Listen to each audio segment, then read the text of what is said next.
Hello students, निश्चय IAS के YouTube programme में आपका स्वागत है। आज हम आपके सामने पिछले वर्षों के प्रश्नों के साथ, जिसमें हम लोग सीरीज शुरू किए थे, खासकर पॉलिटी के जो आईएएस प्रीलिमिनरी एग्जामिनेशंस में पॉलिटी के क्वेश्चन आते हैं, उसी का सीरीज चला रहे हैं हम लोग। उसी सीरीज के तहत आज का जो टॉपिक है आप देख पा रहे हैं, हाई कोर्ट। मतलब हाई कोर्ट टॉपिक से पिछले वर्षों में आईएएस प्रीलिमिनरी एग्जामिनेशंस में जो क्वेश्चंस पूछे गए हैं, उन क्वेश्चनों को हमने शामिल किया है। तो इस क्लास में हम हाई कोर्ट से जो क्वेश्चंस आए हैं उसका हम डिस्कशन करेंगे। क्लास में बच्चे भी हैं और ऑनलाइन भी आप इसको यूट्यूब पे देख पाएंगे। तो जो क्लास में उपस्थित बच्चे हैं वो भी इसको देखेंगे और आप भी जो है इसको देख पाएंगे। तो इसमें हम पिछले सीरीज में भी कई टॉपिक हम किए, जैसे राष्ट्रपति किए, उपराष्ट्रपति किए, राज्यपाल किए, सेंट्रल कार्यपालिका किए। तो इस तरह से हम टॉपिक वाइज भी पढ़ेंगे और ईयर वाइज भी हमारे वीडियोस पड़े हुए हैं। तो अगर आप लोग अभी तक अवेयर नहीं होंगे कि निश्चय आईएएस परिवार जो है पॉलिटी के पिछले वर्षों के क्वेश्चनों का डिस्कशंस किया जा रहा है, तो उसमें आप यूट्यूब पर, हमारा जो यूट्यूब चैनल है निश्चय आईएएस का, उस पर आप देख सकते हैं, जिसमें 2025 से लेकर 2021 तक के क्वेश्चनों का डिस्कशन किया जा चुका है, उसमें ईयर वाइज। इसके अलावा हम टॉपिक वाइज, जितने स्टूडेंट हैं क्लास में, इनका डिमांड था कि सर टॉपिक वाइज भी क्वेश्चंस कराइए। तो हमारा ये लक्ष्य है कि जिस टॉपिक से ज़्यादा क्वेश्चन आया है, जैसे किसी टॉपिक से 2 ही क्वेश्चंस है, पिछले 10 साल का उठा के देखते हैं तो 3 ही क्वेश्चन मिलता है, तो हम वो टॉपिक बाद में करेंगे। जहाँ से ज़्यादा प्रश्न, किसी टॉपिक से मान लीजिए 6 प्रश्न मिल गया, किसी टॉपिक से हम लोग 10 वर्षों का लेके या 15 वर्षों का लेके चल रहे हैं, किसी टॉपिक से 11 क्वेश्चन मिल गया, 5 से ऊपर क्वेश्चन जिस टॉपिक से मिल रहा है, फिलहाल हम उसी को टारगेट कर रहे हैं। तो इसलिए हम अभी जो है हाई कोर्ट लेकर आए हैं आपको, ठीक है। तो धीरे धीरे इस तरीके से टॉपिक वाइज हम लोग बढ़ेंगे। तो आज के क्लास में कृपया बने रहिए आप लोग। क्लास में तो बच्चे हैं ही हैं, तो उत्साह के साथ जुड़े हुए हैं, आप भी देखिएगा। तो हम लोग आते हैं इसी के साथ अपने पहले प्रश्न पर। पहला प्रश्न आप देख पा रहे हैं, भारत में कितने उच्च न्यायालय का अधिकार क्षेत्र एक से ज्यादा राज्यों, केंद्र शासित प्रदेशों को छोड़कर पर है? ये जो प्रश्न आया है 2008 में आया हुआ है, ठीक है, 2008 में आया हुआ है। और इसमें आप देखिए, इसका आंसर होगा बी, 3 ऐसे हाई कोर्ट हैं जिसका जो केंद्र शासित प्रदेश को छोड़ के, केंद्र शासित प्रदेश का अधिकारिता उस पर नहीं आएगा। क्वेश्चन में ये दिया हुआ है, मतलब एक राज्य की अधिकारिता तो नहीं है उस पर, कहने क्वेश्चन ये कह रहा है उसके साथ साथ और राज्यों का भी उस पर अधिकार क्षेत्र आता है। तो तीन हाँ, पंजाब और हरियाणा जो है, एक तो ये हो गया पंजाब एंड हरियाणा, पंजाब और हरियाणा, और एवं चंडीगढ़। चंडीगढ़ को यहाँ हम नहीं लाएंगे क्योंकि केंद्र शासित प्रदेश है, यहाँ पंजाब एवं चंडीगढ़ को ही हम लाएंगे। तो पंजाब एवं चंडीगढ़ का जो न्यायालय है, उच्च न्यायालय, इसमें 2 राज्यों पर है। तो इसका मतलब एक से अधिक हो गया इसकी अधिकारिता, एक से अधिक राज्यों पर इसका अधिकारिता क्षेत्र हो गया। दूसरा आप बताइए, हाँ, हैदराबाद तेलंगाना, आंध्र प्रदेश हाईकोर्ट उसको कहेंगे, आंध्र प्रदेश उच्च न्यायालय। ये दूसरा हो गया। तीसरा अगर आप लोगों को पता हो तो बताइए, नहीं मालूम है तो हम लोग विश्लेषण में आते हैं। देखिए तीसरा जो है गुवाहाटी उच्च न्यायालय। देखिए जब क्वेश्चंस जो पूछा था ना 2008 के हिसाब से है, इसलिए हम आंसर 2008 के हिसाब से लाए हैं, ठीक है। तो इसमें जो है बॉम्बे उच्च न्यायालय जो है महाराष्ट्र और गोवा का है, ठीक है। उसी तरह गुवाहाटी उच्च न्यायालय असम, मणिपुर, मेघालय, नागालैंड, त्रिपुरा, मिजोरम और अरुणाचल प्रदेश पे। देखिए नॉर्थ ईस्ट में एक ही हाई कोर्ट है जिसमें कि 1 2 3 4 5 6 7 स्टेट इसके अंदर आते हैं।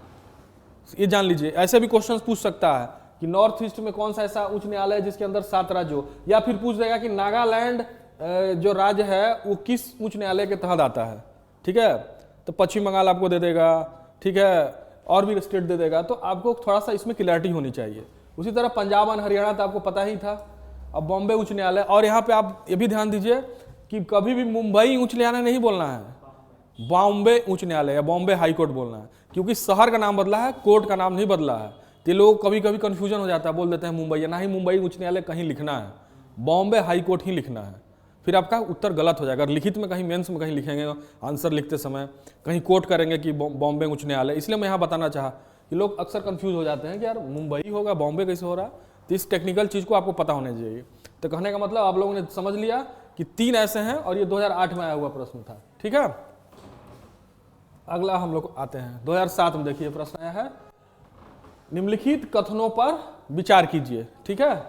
भारत में उच्च न्यायालय के एक न्यायाधीश को हटाने की प्रक्रिया सर्वोच्च न्यायालय के न्यायाधीशों को हटाने की प्रक्रिया के समान है। कथन आप समझ पा रहे हैं कि जिस प्रक्रिया के तहत सर्वोच्च न्यायालय के न्यायाधीश को हटाया जाता है, ठीक उसी प्रक्रिया के तहत भारत में कोई भी उच्च न्यायालय, जैसा कि जानते हैं कि उच्च न्यायालय 24 उच्च न्यायालय हैं भारत में, तो उन उच्च न्यायालयों के जो न्यायालय होंगे या न्यायाधीश होंगे, उनके जो हटाने की प्रक्रिया उच्चतम न्यायालय यानी सर्वोच्च न्यायालय के न्यायाधीश के हटाने की प्रक्रिया के तरह ही है। ये पहला स्टेटमेंट ये कह रहा है। हम आते हैं दूसरे स्टेटमेंट पे। दूसरा स्टेटमेंट है, पद छोड़ने के बाद उच्च न्यायालय एक अस्थायी न्यायाधीश भारत में किसी भी न्यायालय और किसी प्राधिकरण के समक्ष पेश नहीं हो सकता या वकालत नहीं कर सकता। ठीक है, इसमें थोड़ा सा पेच है। ठीक है, तो इसमें पेच को हम समझेंगे। ये तो स्टेटमेंट बिल्कुल सही है कि महाभियोग की प्रक्रिया होती है, जो महाभियोग की प्रक्रिया के तहत जो है सुप्रीम कोर्ट के जज को हटाया जाता है, उसी से महाभियोग प्रक्रिया के तहत जो है हम उच्च न्यायालय के न्यायाधीशों को भी हटाते हैं। ठीक है, और इसमें हम लोग थोड़ा सा टेक्निकलिटी है, ये स्टेटमेंट गलत है। ठीक है, उस टेक्निकलिटी को हम लोग समझेंगे। इसका आंसर केवल ए होगा। तो हम लोग आते हैं व्याख्या पे कि ये स्टेटमेंट ए क्यों जो है सही है और स्टेटमेंट 2 जो है क्यों गलत है। ठीक है, अब देखिए स्टेटमेंट 1 जैसा कि मैंने बताया सही है। भारत के उच्च न्यायालय, ऑनलाइन जो देखेंगे वो भी समझ लीजिए, के न्यायाधीश और सर्वोच्च न्यायालय के न्यायाधीश दोनों को संसद में महाभियोग जैसी प्रक्रिया द्वारा हटाया जा सकता है। प्रक्रिया समान है, या प्रक्रिया को मैंने हाईलाइट कर दिया है ताकि जो ऑनलाइन बच्चे देखेंगे उनको एकदम साक्षात दिखे। और ये पीडीएफ में भी मैं डाल दूंगा। तो यही प्रक्रिया होता है, पहले आरोप लगता है, फिर उसकी जांच होती है, फिर संसद के दोनों सदनों में विशेष बहुमत से प्रस्ताव पारित किया जाता है, फिर राष्ट्रपति द्वारा उनको हटाने का प्रक्रिया किया जाता है। ठीक है, तो ये हो गया कुल मिला जुला के महाभियोग का प्रक्रिया क्या वो भी आप समझ गए, और महाभियोग की प्रक्रिया के द्वारा ही उच्च न्यायालय और उच्चतम न्यायालय के न्यायाधीशों को हटाया जा सकता है। दूसरा कथन गलत है, देखिए थोड़ा सा टेक्निकल है, समझ लीजिए। जब कोई अस्थायी जज यानी न्यायाधीश उच्च न्यायालय से रिटायर हो जाता है तो वो पूरे भारत में कहीं भी वकालत कर सकता है, लेकिन इसमें पेच है, लेकिन 2 जगहों को छोड़कर वह उस उच्च न्यायालय में वकालत नहीं कर सकता जहां वह जज रहा है। जैसे मान लीजिए कि इलाहाबाद उच्च न्यायालय का कोई न्यायाधीश रिटायर हो गया, तो उस इलाहाबाद उच्च न्यायालय में वो वकालत नहीं कर सकता। क्लियर है? उसी तरह वो किसी भी प्राधिकरण या अधिकारी के सामने पेश नहीं हो सकता, जैसे ट्रिब्यूनल आदि। यह प्रावधान संविधान के अनुच्छेद 220 में दिया गया है। ठीक है, इसका मतलब यह हुआ कि वो जो है इन 2 जगहों को छोड़कर, मतलब एक प्राधिकरण में और एक जो है उच्च न्यायालय में, इसके अलावा वो सुप्रीम कोर्ट में भी प्रैक्टिस कर सकता है और किसी भी न्यायालय में। और स्टेटमेंट यह कह रहा था कि भारत के किसी भी न्यायालय में नहीं कर सकता, तो इसका मतलब इन 2 जगहों को छोड़ के बाकी जगह वो कर सकता है, इसलिए जो स्टेटमेंट वो गलत हो गया। ठीक है, अब हम लोग बढ़ते हैं तीसरा कथन और कारण वाला प्रश्न जो है, ये 2006 में आया हुआ प्रश्न है। भारत में प्रत्येक राज्य अपने क्षेत्र में एक उच्च न्यायालय है। ठीक है, भारत का संविधान प्रत्येक राज्य में एक उच्च न्यायालय प्रदान करता है। ठीक है, अब देखिए इसका आंसर है ए गलत है लेकिन आर सही है।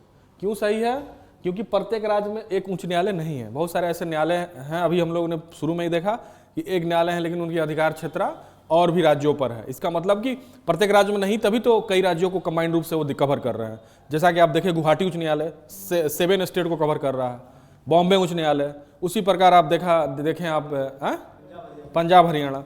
तो इसलिए स्टेटमेंट ये गलत हो गया। जब ये गलत हो गया तो कारण और ये दोनों, ये तो आएगा नहीं, ये भी नहीं आएगा, ये भी नहीं आएगा। जब वो गलत ही हो गया तो ये तीनों अपने आप हट जाएगा, क्योंकि वो व्याख्या ही नहीं करेगा जब गलत ही हो गया। तो इसका मतलब ए गलत है लेकिन आर सही है। अब आर का ये कैसे सही है अब हम लोग देखते हैं, क्योंकि वो संविधान के हिसाब से, हम संविधान के प्रावधान के बारे में हम लोग चर्चा करेंगे। यह क्या कह रहा है? भारत, देखिए यही टेक्निकल चीज फंसा रहा है। भारत का संविधान प्रत्येक राज्य में एक उच्च न्यायालय प्रदान करता है। ठीक है, तब संविधान के अनुच्छेद में तो है, देखिए जैसे यह गलत है क्योंकि भारत में कुछ उच्च न्यायालय एक से अधिक राज्यों के लिए सामान्य है। जैसे उदाहरण पंजाब हरियाणा के लिए एक ही उच्च न्यायालय है, चंडीगढ़। ठीक है, वहीं अनुच्छेद 214 कहता है, 214 आर्टिकल क्या कहता है? आर्टिकल 214 प्रत्येक राज्य के लिए एक उच्च न्यायालय होगा। इस आधार पर संविधान में प्रावधान है और वही कह रहा है कि संविधान प्रत्येक राज्य में एक उच्च न्यायालय प्रदान करता है। तो ये 214 के तहत ही प्रदान करता है, जो 214 में। अब यहां से क्वेश्चन बन सकता है आपको कि किस अनुच्छेद के तहत संविधान के किस अनुच्छेद के तहत प्रत्येक राज्य में उच्च न्यायालय की स्थापना का प्रावधान है। तो आप कहेंगे अनुच्छेद 214। ठीक है, ये क्वेश्चन फैक्चुअल है, लेकिन अब समझिए, अब इसलिए आपको कंफ्यूजन कहां हो रहा होगा कि भाई जब इसमें प्रावधान है तो फिर जो है काहे जो है हर राज्य में कोर्ट नहीं है। तो यहां देखिए, इसलिए कारण आर सही है, लेकिन यह आवश्यक नहीं कि हर राज्य का अपना अलग स्वतंत्र उच्च न्यायालय हो। संविधान एक से अधिक राज्यों के लिए समान उच्च न्यायालय का प्रावधान भी देता है, अनुच्छेद 231। ये दोनों आर्टिकल को आपको ध्यान में रहना चाहिए। 231 में यह प्रावधान है कि कोई जरूरी नहीं है कि जो है प्रत्येक राज्य के लिए ही होगा, एक से अधिक राज्यों के लिए भी एक ही हाईकोर्ट काम कर सकता है। तो दोनों प्रावधान संविधान में है। तो अगर संविधान के हिसाब से पूछेगा तो उस हिसाब से आप आंसर देंगे। यही होता है टेक्निकल। जैसे आप उस समय बोल रहे थे एक चीज, क्या बोल रहे थे? समान नागरिकता संहिता प्रत्येक भारतीय को उपलब्ध है, हर लोगों को नहीं उपलब्ध होगा, प्रत्येक भारतीय नागरिक को ही उपलब्ध होगा। हाँ, तो वही कह रहे हैं कि इस तरह के टेक्निकल चीज को, अब इसी में टेक्निकल फंसा रहा है। अगर आप ध्यान से नहीं पढ़ेंगे तो प्रत्येक भारत का संविधान सीधे कह रहा है। तो भारत का संविधान क्या कहता है? अनुच्छेद 214 में कहता है कि प्रत्येक राज्य का अपना एक उच्च न्यायालय होगा। ठीक है, और वहीं बोल देता है 231 में कि ऐसा कोई जरूरी नहीं है, समान उच्च न्यायालय भी हो सकते हैं एक से अधिक राज्यों के। तो इसलिए दोनों आर्टिकल आपको एकदम बिल्कुल क्लियर होना चाहिए। आपको आपको आ रहा बात? ठीक है, अब हम लोग बढ़ते हैं अगले प्रश्न पर। निम्नलिखित कथनों पर विचार कीजिए। विचार ज्यादा यूपीएससी कराता ही है, जैसा कि आप लोग जानते ही हैं। तो विचारशील प्राणी बनने की कोशिश कीजिए और लगातार एनसीईआरटी जरूर पढ़ते रहिए और जो है अखबार भी डेली पढ़ते रहिए, तो विचारशील ज्यादा बनेंगे। एनसीईआरटी क्या करता है? आपके कॉन्सेप्ट में क्लियरिटी हो जाती है, क्रिस्टल क्लियर कॉन्सेप्ट चाहिए आपको, तो you have to prefer NCERT. Online जो बच्चे देखेंगे उनके लिए भी हम बार बार बोलेंगे कि एनसीईआरटी को बार बार पढ़िए, आपके कॉन्सेप्ट में क्लियरिटी आएगी। क्लियरिटी आएगी तो ऑटोमेटिकली आप यूपीएससी के प्रश्नों को हल कर पाएंगे, क्योंकि सारा खेल कॉन्सेप्ट का है यूपीएससी। जिस व्यक्ति ने उच्च न्यायालय में अस्थायी न्यायाधीश के रूप में पद धारण किया है वो भारत में किसी भी न्यायालय या किसी प्राधिकरण के समक्ष वकालत या पैरवी नहीं कर सकता सिवाय सर्वोच्च न्यायालय के। देखिए फिर वही चीज पूछ दिया, थोड़ा सा अलग है।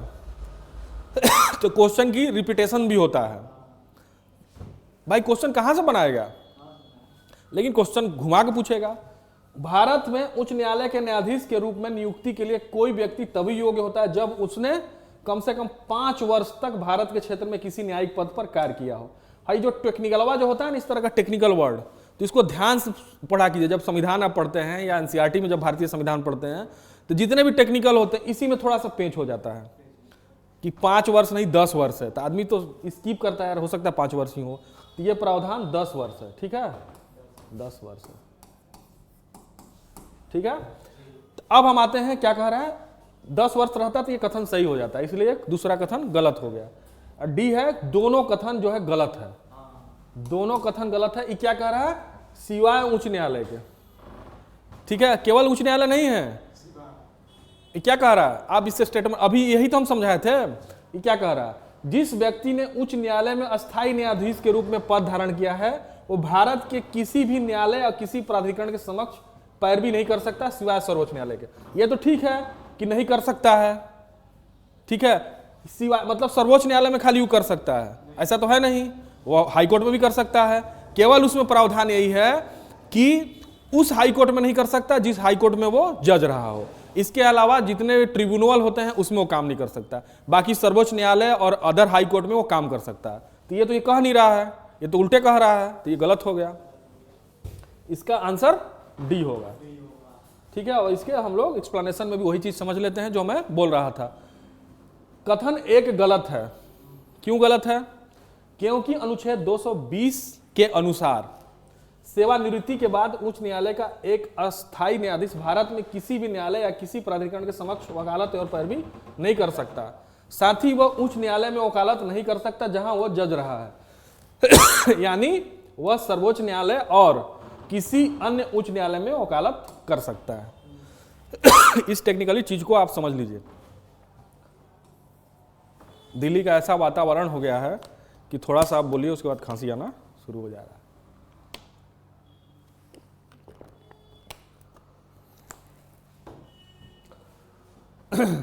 ठीक है, समझ पा रहे हैं आप लोग?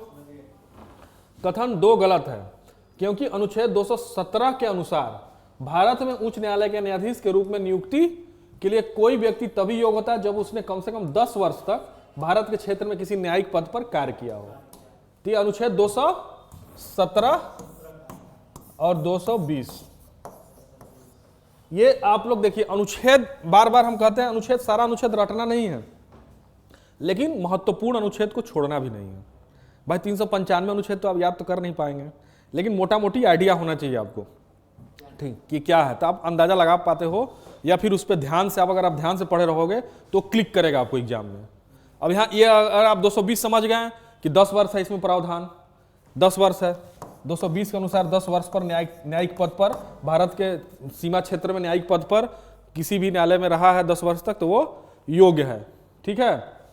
और 217 के अनुसार, सॉरी, और 220 जो है वो कहता है कि अगर कोई उच्च न्यायालय में न्यायाधीश अस्थायी पद पर रहा है तो सर्वोच्च न्यायालय और किसी भी उच्च न्यायालय में न्यायाधीश से वकालत कर सकता है, सिवाय केवल और केवल उस न्यायालय में नहीं कर सकता जिस न्यायालय में वो रहा है न्यायाधीश, हाईकोर्ट में। इसके अलावा जितने भी ट्रिब्यूनल है, ठीक है, तो ये दोनों बिल्कुल क्लियर होना चाहिए। तो इस तरह के स्टेटमेंट उठा के पूछ देगा, पूछेगा कि किस जो है आर्टिकल से संबंधित है ये। तो इसलिए अनुच्छेद को भी आपको ध्यान में रखना चाहिए। अनुच्छेद क्या होता है कि आपको कभी कभी अनुच्छेद क्वेश्चंस को करने में भी मदद करता है। मान लीजिए डायरेक्ट क्वेश्चन नहीं पूछ रहा है आपको अनुच्छेद से, तो अगर आपको अनुच्छेद अगर याद है या अनुच्छेद के प्रावधान याद है तो आपको क्वेश्चंस अगर करने के दिया जाएगा तो आपको वो हेल्प करेगा, हेल्पफुल होता है। तो 2 तरह से तैयारी आपकी होती है। एक तैयारी होती है जहां से डायरेक्ट आपको मिल रहा है हेल्प, एक होता है सहायक। जैसे आप जब ट्रांसलेशन बनाते हैं तो 2 चीजें होती है ना, एक होता है डायरेक्ट क्रिया और एक होता है सहायक क्रिया, होता है ना, इज, एम, आर, ये सब किस क्या है, सहायक क्रिया है। तो उसी तरीके से इस सहायक क्रिया का भी काम करता है।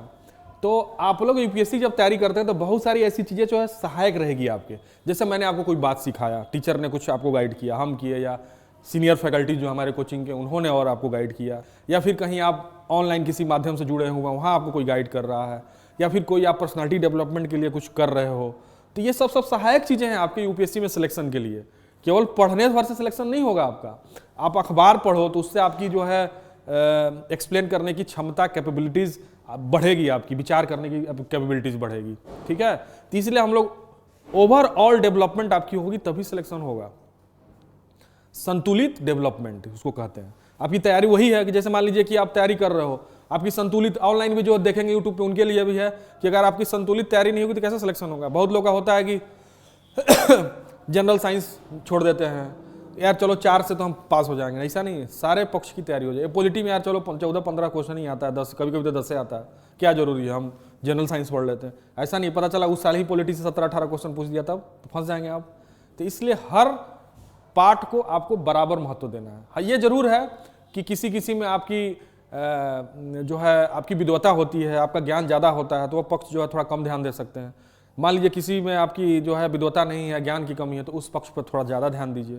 तो ये चीज़ होता है। किसी किसी में इंटरेस्ट के लिए तो आप है नहीं यहाँ पे, या तो तैयारी आपको कंपटीशन देना है, इंटरेस्ट तो बाद में देखा जाता है, यहाँ पे इंटरेस्ट विकसित करना पड़ता है, ठीक है। इस तरह की बात। 5वां हम लोग आते हैं, निम्नलिखित कथनों पर विचार कीजिए। भारत में 25 उच्च न्यायालय हैं, 2005 का क्वेश्चन है।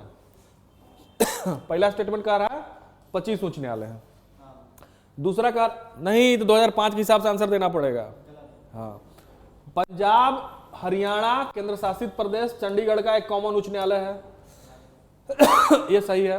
राष्ट्रीय राजधानी क्षेत्र दिल्ली का अपना एक अलग उच्च न्यायालय है। इसका आंसर ए होगा, 2 और 3, ठीक है। इसमें डायरेक्ट है, इसको तो इसमें ज्यादा समझाने की जरूरत भी नहीं है। फिर भी आप लोग देख लीजिए। देखिए, पहला गलत है। 2005 के समय भारत में 21 उच्च न्यायालय थे, ठीक है। 2005 में कितने थे? 21। अभी वहां क्या कितना कह रहा है? 25। उसके बाद संख्या बढ़कर 24 हुई, इसलिए भारत में 25 न्यायालय है। कथन सही नहीं है। हमको खांसी हो गया है। दूसरा कथन सही है। जैसे पंजाब, हरियाणा और केंद्र शासित प्रदेश चंडीगढ़ का एक कॉमन उच्च न्यायालय है जो चंडीगढ़ में स्थित है। तीसरा कथन भी सही है। राष्ट्रीय राजधानी क्षेत्र दिल्ली का अपना एक अलग उच्च न्यायालय है जिसकी स्थापना 1966 में हुई थी। ठीक है, अब कभी कभी पूछ देगा कि दिल्ली उच्च न्यायालय की स्थापना कब हुई थी? 1966 में। पता चला यहाँ पे आप कंफ्यूजन में आपको हो जाए कि दे भाई दिल्ली उच्च न्यायालय की स्थापना जो है 1938 में हुई थी, तो आप सोचेंगे यार कि हो सकता है दिल्ली की 1938 में हुआ हो, स्वतंत्रता से जस्ट पहले हुआ हो, लेकिन ऐसा नहीं है, 1966 में हुआ है। ठीक है, कुछ उच्च न्यायालय हैं जैसे बॉम्बे उच्च न्यायालय है या कलकत्ता उच्च न्यायालय या मद्रास उच्च न्यायालय, इनकी स्थापना स्वतंत्रता से पहले हुई है, लेकिन दिल्ली उच्च न्यायालय की स्थापना 1966 से हुई है। तो इसका कोई जरूरी नहीं आपको संविधान की किताब में मिले, इसलिए हिस्ट्री का जो किताब पढ़ा जाता है वो आपको सहायक के तौर पर, जब आधुनिक भारत का इतिहास आप पढ़ते हैं बिपिन चंद्रा, तो इस तरह के भी आपको यहाँ के प्रश्नों का, इस तरह का फैक्चुअल प्रश्नों का, तो हिस्ट्री के प्रश्नों, हिस्ट्री जब पढ़ते हैं ना तो वो भी आपको हेल्प करता है पॉलिटी में। ऐसा नहीं कि वो हेल्प नहीं करता, क्योंकि ये डायरेक्ट आपको वहाँ से मिलेगा अगर आप पढ़ेंगे तो। हो सकता है कि पॉलिटी की किताब में न भी दिया हो एक बार, ठीक है, लेकिन हिस्ट्री किताब में जरूर मिल जाएगा आपको, क्योंकि वहाँ जब पढ़ाता है कि कैसे किस तरीके से कानून का डेवलपमेंट हुआ, तो हाई कोर्ट ये सब आते हैं। ठीक है, अगला प्रश्न, निम्नलिखित में से कौन सा उच्च न्यायालय अंडमान निकोबार द्वीप समूह पर क्षेत्रीय अधिकारिता रखता है? ठीक है, ये 2003 में आया हुआ प्रश्न है, ऑप्शन थोड़ा चिपक गया है जो प्रोसेस किए हैं हम। ए देख पा रहे हैं आंध्र प्रदेश, कोलकाता, चेन्नई, उड़ीसा। ठीक है, इसका ऑप्शन बी होगा कलकत्ता उच्च न्यायालय। गलती लिखा गया, कलकत्ता ही होगा, ये इसको लिख दिया गया कोलकाता, लेकिन इसको टेक्निकल जब लिखेंगे तो कलकत्ता उच्च न्यायालय ही लिखेंगे। ठीक है, अंडमान निकोबार द्वीप समूह के केंद्र शासित प्रदेश 1953 के विस्तारित अधिकारिता अधिनियम के तहत कलकत्ता उच्च न्यायालय के अधिकार क्षेत्र में आता है। समझ गए? यह अधिनियम 1953 का विस्तारित अधिकारिता अधिनियम के तहत, अब कभी कभी पूछ सकता है आपको कि किस अधिनियम के तहत जो है कलकत्ता उच्च न्यायालय का अधिकारिता जो है अंडमान निकोबार द्वीप समूह पर है, तो इस तरह के फैक्ट्स को भी आपको ध्यान में रखना है। ठीक है, अभी आप देखें कि हाई कोर्ट से संबंधित जो क्वेश्चंस था उसमें 50% जो क्वेश्चन है कॉन्सेप्ट पे था। ठीक है, अब 50% जो क्वेश्चन था फैक्चुअल था, फैक्ट उठा के स्टेटमेंट के तौर पे दे दिया है। तो इसलिए आपको अगर आप हाई कोर्ट या सुप्रीम कोर्ट विशेष कर पढ़ेंगे तो आपको फैक्ट को भी ध्यान रखना पड़ेगा, क्योंकि इस तरह के फैक्ट उठा के डायरेक्ट भी कभी कभी पूछ सकता है। अगर नहीं पूछेगा यूपीएससी में, तो अगर आप स्टेट पीसीएस देते हैं तो वहां पे भी उठा के पूछ सकता है। ठीक है, तो हमारे पढ़ाने का उद्देश्य यूपीएससी तो ही है, ये भी उद्देश्य रहता है कि जो स्टेट पीसीएस की तैयारी करने वाले बच्चे हैं उनको भी ये इस क्लास से हेल्प मिल जाए, उनको भी एक गाइडेंस मिल जाए। ऑनलाइन भी जो पीसीएस वाले बच्चे देखेंगे तो उनको भी ये फैक्ट जो है जानकारी सर्वसुलभ उपलब्ध हो जाए। तो इसी के साथ जो है आज का जो हमारा क्लास है समाप्त होता है। ठीक है, मिलेंगे हम लोग नेक्स्ट टॉपिक में, नेक्स्ट क्लास के साथ, किसी विशेष टॉपिक के साथ। ठीक है, तब तक के लिए ऑनलाइन जो भी बच्चे देखेंगे उनको धन्यवाद, और आप अच्छे से इस टॉपिक को करिए, और इसका पीडीएफ भी ऑनलाइन डाल दिया जाएगा, आप वहाँ से भी डाउनलोड कर सकते हैं। Thank you so much.